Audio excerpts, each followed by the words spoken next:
आप सभी को जय श्री कृष्णा, राधे राधे। क्या लड्डू गोपाल भी प्राण प्रतिष्ठित होते हैं? क्या वो भी अपने भक्तों से उतना ही प्रेम करते हैं जितना भक्त उनसे करते हैं? क्या लड्डू गोपाल के साथ हम जो रिश्ता बनाते हैं, लड्डू गोपाल भी उस रिश्ते को पूरी ईमानदारी से निभाते हैं?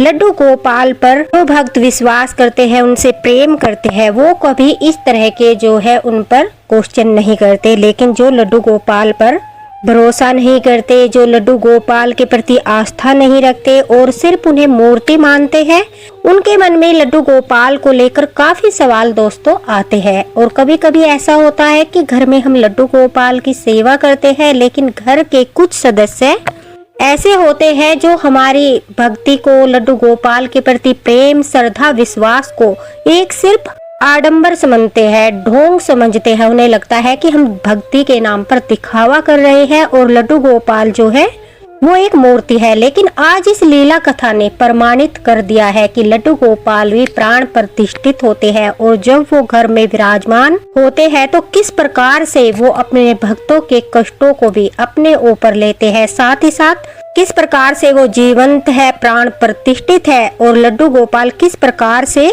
अपने रिश्तों को निभाते हैं। तो क्योंकि लड्डू गोपाल की पुरुषोत्तम मास में लीला कथा सुनने मात्र से भी बहुत ही ज्यादा पुण्य फल की प्राप्ति होती है। आज की यह लीला कथा हमारे साथ जो है लुधियाना से अमृता जी ने शेयर की है। दोस्तों ये पुरुषोत्तम मास चल रहा है और हम सभी जानते हैं कि इन दिनों में ठाकुर जी की जो है 84 कोस की यात्रा भी प्रारंभ हो चुकी है और बड़े ही सौभाग्य से हमें यह अवसर प्राप्त होता है। तो अमृता जी कहती है कि उनकी बेटी है एक 24 साल की जिसका नाम नेहा है, उनका बेटा है इसका नाम देव्यांश है और वो भी 19 साल का है। तो अमृता जी कहती है मैं लड्डू गोपाल भक्त हूँ, मेरे बच्चे भी लड्डू गोपाल में आस्था रखते हैं। यहाँ तक कि अमृता जी के जो हस्बैंड है वो भी ठाकुर जी पर पूरी श्रद्धा विश्वास रखते हैं। वो प्रेमानंद महाराज जी को अपना गुरु मानते हैं और उन्हीं के अनुसार जो है ठाकुर जी की सेवा करते हैं। तो अमृता जी हमें बताती है उनकी बेटी नेहा की शादी जो है वो पक्की हो चुकी है और 2 जुलाई को उनकी बेटी की शादी है। अमृता जी की सास इस दुनिया में नहीं है और उनके ससुर जी भी उनके देवर के साथ अलग रहते हैं, यानी उनके साथ नहीं रहते हैं। हालांकि उनकी बहुत बड़ी फैमिली है, लेकिन जो अमृता जी है वो अपने हस्बैंड और बच्चों के साथ अलग से रहती है। 3 साल से उनके घर में ठाकुर जी की सेवा हो रही है, लड्डू गोपाल की सेवा करते हैं सभी। उनकी बेटी भी जो है लड्डू गोपाल को भाई के रूप में मानती है। अमृता जी ठाकुर जी को अपने पुत्र रूप में सेवा करती है। वो भाव पुत्र वाला रखती है, लेकिन उन्हें मानती ठाकुर जी ही है, यानी भगवान की तरह उनकी शुद्धता, स्वच्छता और पूरी नीति नियम से सेवा करती है। दोस्तों हुआ यूं कि अमृता जी कहते हैं पुरुषोत्तम मास में 84 कोस यात्रा का बहुत अधिक महत्व है और ठाकुर जी की कृपा से, श्री राधा रानी की कृपा से उनके मन में भी यह भाव उत्पन्न हुआ कि फिर उनकी बेटी की शादी हो जाएगी। उसके बाद शायद उन्हें मौका नहीं मिलेगा, क्योंकि 84 कोस की यात्रा इतनी आसान यात्रा नहीं है। 84 कोस की यात्रा करने में कम से कम 10 से 15 दिन लग जाते हैं, कभी कभी जो है 20 दिन भी लग जाते हैं। वो हमारे चलने पर निर्भर करता है, हमारी यात्रा पर निर्भर करता है कि हम एक दिन में कितना जो है परिक्रमा कर सकते हैं। वह कहती है कि मैंने सोचा हम दोनों पति पत्नी जो है इस समय हमारे घर में मेरी बेटी है, बेटा है और छुट्टियों के दिन चल रहे हैं, बच्चों की भी छुट्टियां हैं, उनके बेटे की भी, और उनके घर पर उनकी ननंद उनके बच्चों की छुट्टी होने की वजह से वो भी रहने के लिए कुछ दिन उनके घर पर आई है और शादी का माहौल है। इस वजह से भी थोड़ा कार्य संभालने के लिए अमृता जी ने अपनी ननंद को अपने घर बुलाया था। तो वह कहती है कि हमने विचार बनाया, राधा रानी की कृपा हुई, ठाकुर जी की कृपा हुई, हमारा प्रोग्राम बन गया। अमृता जी और उनके हस्बैंड जो है वो 84 कोस यात्रा करने के लिए 16 मई को जो है घर से निकल पड़े। अब वह कहती है कि मुझे ठाकुर जी की भी कोई चिंता नहीं थी, क्योंकि मेरी बेटी बहुत अच्छी से ठाकुर जी की सेवा कर लेती है। मेरे मन में यही विचार चल रहा था, अगर मैं बाद में ठाकुर जी की जो है 84 कोस की परिक्रमा करने जाऊंगी, क्योंकि 3 साल बाद ऐसा अवसर आता है, तो फिर ठाकुर जी को इतनी गर्मी में साथ लेकर परिक्रमा करना सही नहीं रहेगा। वो भी परेशान हो जाएंगे, साथ ही साथ उन्हें भोग लगाना, स्नान कराना, बहुत सारी सेवाएं होती है। तो मानसिक रूप से अगर आप चाहते हो तो लड्डू गोपाल को साथ ले जा सकते हो। अगर घर में सेवा करने वाला है तो बहुत अच्छी बात है। तो अमृता जी कहते हैं मेरी बेटी घर में ठाकुर जी की सेवा अच्छे से कर सकती थी, इसलिए हम अपने लड्डू गोपाल को अपने ठाकुर जी को साथ लेकर नहीं गए थे। अब दोनों पति पत्नी जैसे ही वृंदावन पहुंचते हैं, वहां जाकर उन्होंने अपनी परिक्रमा प्रारंभ कर दी। घर की तरफ से भी उन्हें कोई टेंशन नहीं थी, क्योंकि ठाकुर जी की सेवा करने वाली उनकी बेटी थी और बच्चों के साथ रहने के लिए उनकी बुआ उनके घर पर आई थी। तो यह बहुत अच्छा अवसर था। पुरुषोत्तम मास है, 3 वर्ष के बाद मौका मिला है और जो है दोनों पति पत्नी साथ में परिक्रमा कर रहे थे। अब वह कहती है कि हमारे साथ जो पहली लीला हुई हमारे ठाकुर जी की, जिसे सुनकर आप सभी को बहुत बड़ा आश्चर्य होगा। वह कहती है कि जब वो गोवर्धन की परिक्रमा कर रहे थे, गर्मी बहुत है तो इस वजह से परिक्रमा करते करते उनके हस्बैंड को जो है अचानक से बहुत तेज चक्कर आ गया, घबराहट होने लगी और बहुत ज्यादा पसीना आने लगा। एकदम से उनकी हालत बहुत ज्यादा बिगड़ गई। उन्हें देखकर अमृता जी भी घबरा गई। परिक्रमा मार्ग में आने जाने वाले लोगों ने सहायता करके उनके पति को साइड में एक तरफ पेड़ के नीचे छांव में बैठा दिया और थोड़ी देर अमृता जी कहती है मैंने अपने पल्लू से उन्हें थोड़ी हवा की, जिससे कि उन्हें थोड़ा अच्छा लगे। उन्हें बहुत ज्यादा प्यास लगी थी, लेकिन हमारी बोतल में पानी खत्म हो चुका था। जिन लोगों ने सहायता की थी वो भी आगे निकल चुके थे। आसपास कोई भी नहीं था। इधर उधर मैंने देखा तो कहीं पर कोई दुकान भी नहीं थी जहां से जल की व्यवस्था हो सके। मैं बहुत ज्यादा घबरा रही थी, उन्हें बहुत ज्यादा प्यास लग रही थी, घबराहट हो रही थी। 1-2 व्यक्ति से आने जाने वाले लोगों से मैंने पूछा भी कि क्या भैया आपके पास पानी की बोतल वगैरह है, या फिर देखती रही कि कहीं से व्यवस्था हो जाए, कहीं से पानी मिल जाए, लेकिन कोई व्यवस्था नहीं हो रही थी। मैं बहुत ज्यादा परेशान हो गई। अब ऐसे में मैं उन्हें अकेला छोड़कर कुछ दूर जाकर भी पानी की व्यवस्था नहीं कर सकती थी, क्योंकि मुझे चिंता हो रही थी अगर मैं इन्हें अकेला छोड़कर जाऊंगी तो उस परिस्थिति में कहीं ज्यादा घबराहट न हो जाए, कुछ अनहोनी न हो जाए, क्योंकि उनकी हालत बहुत ज्यादा खराब हो चुकी थी। तो तुरंत से मुझे अपने ठाकुर जी का ध्यान आया, अपने लड्डू गोपाल का ध्यान आया। मैंने आंखें बंद करके अपने लड्डू गोपाल को पुकारा। कहते हैं जब तक भक्त अपने भगवान को नहीं पुकारता तब तक ठाकुर जी भी परीक्षा लेते हैं कि क्या मेरा भक्त मुझे विपत्ति में याद करेगा, या फिर मेरे भक्त को मुझ पर भरोसा ही नहीं है, विश्वास ही नहीं है। क्योंकि जब हम अपने ठाकुर जी पर विश्वास करते हैं तो हम विपत्ति में सबसे पहले उन्हें पुकारते हैं। जैसा कि आपने महाभारत में देखा था, जिस समय द्रौपदी की किसी ने भी रक्षा नहीं की थी, उस समय उन्होंने ठाकुर जी को पुकारा था, माधव को पुकारा था, और स्वयं श्री कृष्ण भगवान उनकी सहायता के लिए वहां पर उपस्थित हो गए थे। तो यह बहुत बड़ा प्रमाण है। जब भी हम विपत्ति में होते हैं तो आंखें बंद करके सच्चे मन से अपने घर में विराजित लड्डू गोपाल को पुकारिए, ठाकुर जी का नाम लीजिए, देखना आपकी समस्या पल भर में दूर हो जाएगी। जैसे ही वह कहती है अमृता जी, मैं आंखें बंद करके अपने लड्डू गोपाल को पुकार रही थी, सहायता मांग रही थी, तो अचानक से किसी ने मेरा पल्लू खींचा। जैसे ही मैंने पीछे मुड़कर देखा, एक छोटा सा बच्चा हाथों में पानी की बोतल लिए खड़ा हुआ था। उसने कहा, लो मैया, यह पानी इन बाबा को पिला दो। उसे देखकर मुझे बहुत ज्यादा प्रसन्नता हुई, मेरी आंखों में आंसू आ गए। कुछ अमृता जी कहती है कुछ पल के लिए मुझे लगा मानो मेरे लड्डू गोपाल उस बालक का रूप धरकर मेरे पास मेरी सहायता के लिए उपस्थित हो गए हो। मुझे अपनी आंखों पर बिलीव नहीं हो रहा था। मैं यही सोच रही थी, जहाँ इतने लोगों ने सहायता नहीं की, जहाँ पानी की कोई व्यवस्था नहीं थी, आसपास कोई दुकान भी नहीं थी और न ही वहाँ पर कोई नदी या सरोवर था, तो अचानक से वह बच्चा कहाँ से आया। और पानी की बोतल जो थी वो बिल्कुल नई थी, उसका ढक्कन जो है वो सील था, बिल्कुल भी खुला हुआ नहीं था। मैंने जल्दी से अपने हस्बैंड को पानी पिलाया और उस बच्चे के सर पर हाथ फेरकर बड़े ही प्रेम के साथ वह कहती है, मेरे बैग में कुछ बिस्किट के पैकेट थे। मैंने एक बिस्किट का पैकेट निकालकर उसके हाथों में थमा दिया और पूछा, बेटा तुम कहाँ से आए हो और तुम्हारे पास जो है ये पानी की बोतल कहाँ से आई और तुम्हें कैसे पता चला कि मुझे पानी की आवश्यकता है। तभी उस बच्चे ने कहा कि मैया, मुझे तो पता चल ही जाता है और मेरा तो कार्य है ही, जो 84 कोस की यात्रा करता है, परिक्रमा करता है, मैं उन सब की सहायता करता हूँ। जिस चीज की उन्हें आवश्यकता होती है उन्हें वह चीजें पहुंचा देता हूँ, मैं सबकी मदद करता हूँ। और जो लोग इतनी दूर से चलकर मेरे गांव आते हैं, मैं उन्हें परेशान कैसे देख सकता हूँ? मैं तो सबकी सहायता करता हूँ। यह कहकर वह बच्चा वहां से दौड़कर चला गया और वह पानी पीते ही उनकी हस्बैंड की तबीयत एकदम से ठीक हो गई। यानी पहले उनकी हालत इतनी खराब थी, उन्हें लग रहा था कि अब वो परिक्रमा नहीं कर पाएंगे। साथ ही साथ उन्हें लग रहा था कि कहीं हॉस्पिटल भी न ले जाना पड़े, इतनी हालत उनकी खराब हो गई थी। लेकिन जैसे ही उन्होंने वो जल ग्रहण किया, उनकी तबीयत पहले से भी ज्यादा अच्छी हो गई। उनके अंदर एक स्फूर्ति सी आ गई। उन्होंने कहा कि मैं तो एकदम बिल्कुल स्वस्थ हूँ और मुझे तो यह भी नहीं महसूस हो रहा कि मेरी तबीयत बिगड़ गई थी। अब उन्हें जो है बहुत ज्यादा अपनी तबीयत में सुधार लग रहा था। उन्होंने कहा कि चलो देरी मत करो, परिक्रमा शुरू करते हैं।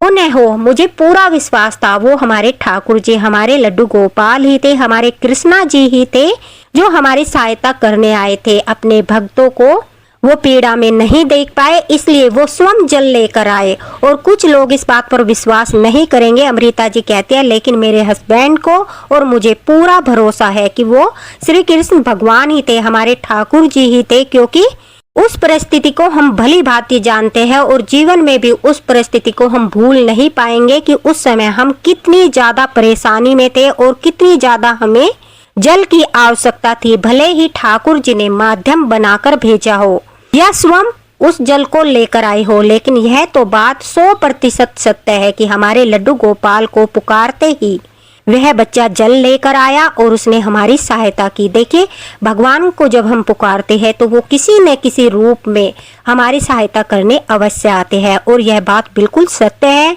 और कई बार ठाकुर जी ने, लड्डू गोपाल ने यह प्रमाणित भी किया है। सबसे बड़ा चमत्कार कब हुआ जानते हो दोस्तों? जो हमें अमृता जी ने बताया, जिसे सुनकर आपके भी रोंगटे खड़े हो जाएंगे। साथ ही साथ आपकी आंखों से आंसू भी नहीं रुकेंगे और आपको इस बात का प्रमाण भी मिल जाएगा कि जो लड्डू गोपाल के साथ हम रिश्ता बनाते हैं, कितनी ईमानदारी से ठाकुर जी उस रिश्ते को निभाते हैं। अब हुआ यूं, अमृता जी कहते हैं कि हम तो अपनी परिक्रमा कर रहे थे, जैसे कि शादी वाला घर है, काफी सारी शॉपिंग की थी, घर में कैश भी रखा था, गहने भी रखे थे, और उनकी बेटी की कुछ शॉपिंग भी जो है बाकी रह गई थी। तो उनकी बेटी का कॉल आता है, वो कहती है कि मम्मी अभी भाई घर पर है, तो उनकी बुआ के जो बच्चे हैं वो भी बड़े हो चुके हैं, अभी जो है सारे बच्चे घर पर है, भाई भी घर पर है, हम 1-2 घंटे के लिए बाजार जाना चाहते हैं, थोड़ी सी शॉपिंग है वो कर लूंगी। उन्होंने जो है परमिशन दे दी कि ठीक है बेटा, अच्छे से घर में सभी अलमारी का लॉक वगैरह लगाकर जाना, अच्छे से देखभाल करके जाना और अपने भाई को बोल कर जाना कि वह घर का ध्यान रखे और शाम होने से पहले लौटकर आ जाना। इस तरह से अमृता जी कहती है, मैंने अपनी बेटी को अच्छे से समझा दिया। उसके बाद जो है उनकी बेटी अपनी बुआ के साथ शॉपिंग करने के लिए मार्केट चली गई। घर पर उनका भाई था, उनके घर पर जो है अमृता जी का बेटा था और उनकी नंद के 2 बच्चे थे जो लड़के हैं, और वो भी उनके बेटे की उम्र के ही थे। अमृता जी कहती है, अब बच्चे तो थोड़े से लापरवाह होते ही है और उन्हें इतना ज्यादा ध्यान भी नहीं होता है सब चीजों का। अमृता जी की बेटी को आने में थोड़ी सी देरी हो गई, यानी थोड़ी सी रात हो गई। मार्केट में काफी ज्यादा भीड़ थी तो इस वजह से वो लेट हो गई। घर पर उनका बेटा और उनकी बुआ के जो बच्चे थे दोस्तों, वो घर पर बोर हो गए, तो कुछ देर के लिए वो भी बाहर जाना चाहते थे। उन्होंने क्या किया, घर का लॉक लगाया। एक चाबी उनको पता था कि हमेशा जो उनकी मम्मी है, उनकी बहन है, ठाकुर जी को देकर जाती है। जैसा नियम है कि हम घर से बाहर जाए तो ठाकुर जी को चाबी देकर जाए और एक स्वयं लेकर जाए। दूसरी चाबी वो स्वयं लेकर चले गए और अपनी बहन को कॉल लगाकर बोल दिया कि जब तुम घर आओगी तो हमें कॉल कर लेना, हम तुरंत आ जाएंगे। हम यहाँ पास में ही पार्क में टहलने के लिए जा रहे हैं। हालांकि अमृता जी की बेटी जो है, उन्होंने अपने भाइयों को मना भी किया लेकिन वो नहीं माने। जैसे कि बात दोस्तों क्या हुआ, अक्सर ऐसा होता है जो शादी वाला घर होता है वहाँ पर चोरी होना आम बात होती है, क्योंकि आसपास के लोगों को सभी को पता रहता है कि इस घर में शादी है। और जो चोर होता है, जो ऐसी प्रवृत्ति का होता है, जिसे चोरी करने की आदत होती है, जो भगवान से नहीं डरता है, जिसे लगता है कि चोरी करते हुए तुम्हें कौन देखेगा, भगवान नहीं होते, इस तरह के लोग जो गलत कामों से नहीं घबराते, उन्हें इन बातों की ज्यादा खबर रहती है कि किसके यहाँ पर क्या है, और कितना पैसा मिल सकता है, कितने गहने मिल सकते हैं। तो इसी तरह से अमृता जी कहती है कि मैं नाम नहीं लेना चाहूंगी, लेकिन हमारे आसपास के लोगों में से ही कुछ लोग ऐसे थे जिन्हें इस बारे में पता था। तो उनके बेटों को बाहर जाते हुए देखकर, घर पर लॉक लगा हुआ देखकर वो उनके घर पर चोरी के इरादे से घुस गए। और इन लोगों के पास सर्व व्यवस्था भी होती है कि किस प्रकार से लॉक तोड़ना है, कैसे जाना है, सब व्यवस्था करके वो उनके घर में घुस गए। अब जहाँ पर ठाकुर जी विराजमान थे, मंदिर वाला जो रूम था, उसी रूम में उनकी अलमीरा थी। वह कहती है कि उसी अलमीरा में उनका कैश, उनके गहने सब कुछ रखे हुए थे। अब अमृता जी की बेटी और उनकी ननंद घर पर आती है। घर पर आकर वो क्या देखती है, लॉक टूटा हुआ है, घर में सभी सामान बिखरा हुआ है, घर के मंदिर में जो अलमीरा है वो भी खुला हुआ है, और वहां पर जो पैसे और कैश मतलब जो भी रखा हुआ था और गहने थे वो सब भी गायब है। वो बहुत घबरा जाती है, अपने भाई को कॉल लगाती है, उसके भाई भी आ जाते हैं, सभी बहुत घबरा जाते हैं। और घबराने के कारण उनकी बेटी भी जोर जोर से रोने लगती है। वो लोग जो है पुलिस वगैरह को भी कॉल लगाते हैं, पुलिस आती है। तो जब वहां पर तलाशी ली जाती है, सारी जगह पर देखा जाता है कि कहां से क्या गायब हुआ, कितना कैश गया, कितने गहने हुए। हालांकि अमृता जी कहती है मुझे कॉल करके कोई नहीं बताता कि घर में क्या हो रहा है, लेकिन अब वह कहती है कि जैसे ही सब जगह तलाशी हो रही थी तो वहां पर जहां ठाकुर जी का सिंहासन था, उनके बच्चों को वहां पर जो है ज्वेलरी वाला बैग मिलता है। वो उसे उठाकर चेक करते हैं, सभी लोग चेक करते हैं कि सारी चीजें उसमें है या फिर गायब है या खाली डब्बे रखे हैं। तो सारी चीजें सुरक्षित थी, एक भी ज्वेलरी जो है मिस नहीं थी। जो कैश था सिर्फ वो ही गायब हुआ था। वहीं पर ठाकुर जी के सिंहासन के पास उन्हें एक ऐसा सबूत मिलता है जिससे उस आदमी को वो पहचान जाते हैं। ठाकुर जी के सिंहासन के पास जो है उन्हें एक कड़ा मिलता है। अमृता जी के मेन गेट पर जो है कैमरा भी था, लेकिन कैमरे को पूरी तरह से तहस नहस कर दिया गया था। अब उस कड़े को देखते ही उनके बेटे ने पहचान लिया। तभी उस व्यक्ति को खोजा गया और पता चला कि वो उस समय अपने घर पर मौजूद नहीं था। लगभग 2 दिनों तक उसकी तलाश जारी रही, लेकिन 2 दिनों तक उसका कोई भी अता पता नहीं था। इसलिए शक जो था वो यकीन में बदल चुका था।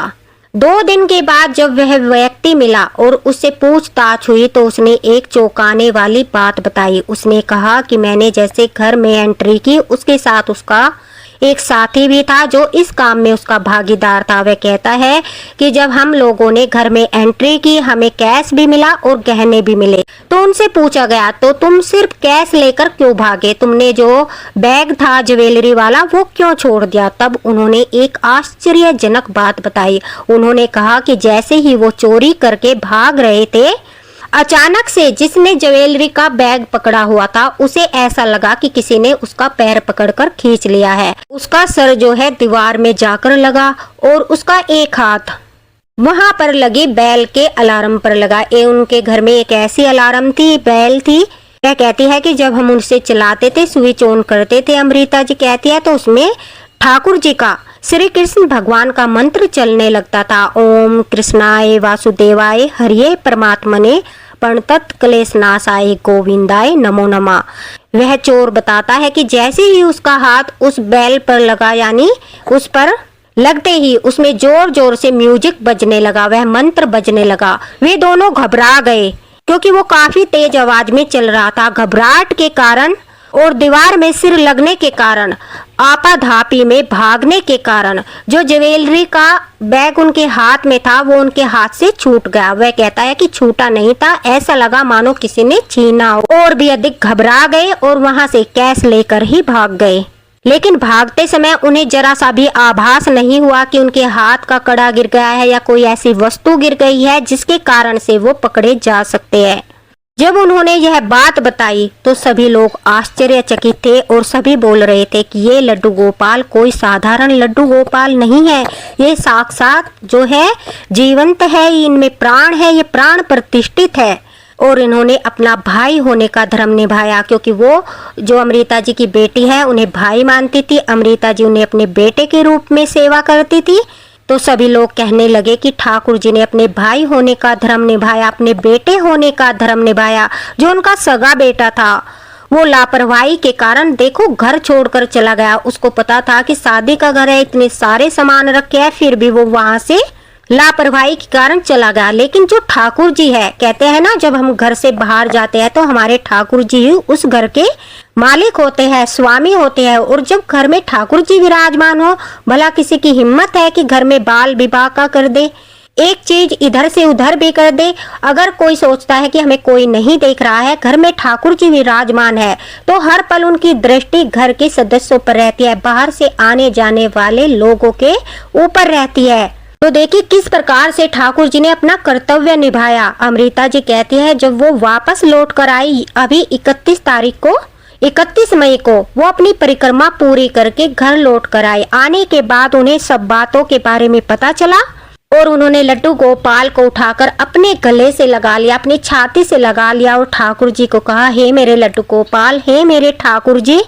आपकी लीला अपरंपार है। सभी लोग बोल रहे थे कि ये लड्डू गोपाल कोई साधारण लड्डू गोपाल नहीं है, और जो लोग लड्डू गोपाल पर विश्वास नहीं करते उनके लिए यह बहुत ही बड़ा प्रमाण था कि किस प्रकार से ठाकुर जी ने लीलाएं रची। उस चोर को भी सबक सिखाया, उसके पैर पकड़कर खींच लिए, यहाँ तक कि वो घबरा गया, अपना मंत्र चला दिया। साथ ही साथ जो उनकी बहन के, ठाकुर जी को भाई मानती है तो उनकी बहन हुई, अपनी बहन के सारे गहनों की रक्षा की और बाद में उसके हाथ का कड़ा भी निकाल लिया जिससे कि वो पकड़ा जा सके। जो कैश लेकर वो भाग रहा है, बाद में वो सब भी उन लोगों को मिल गया।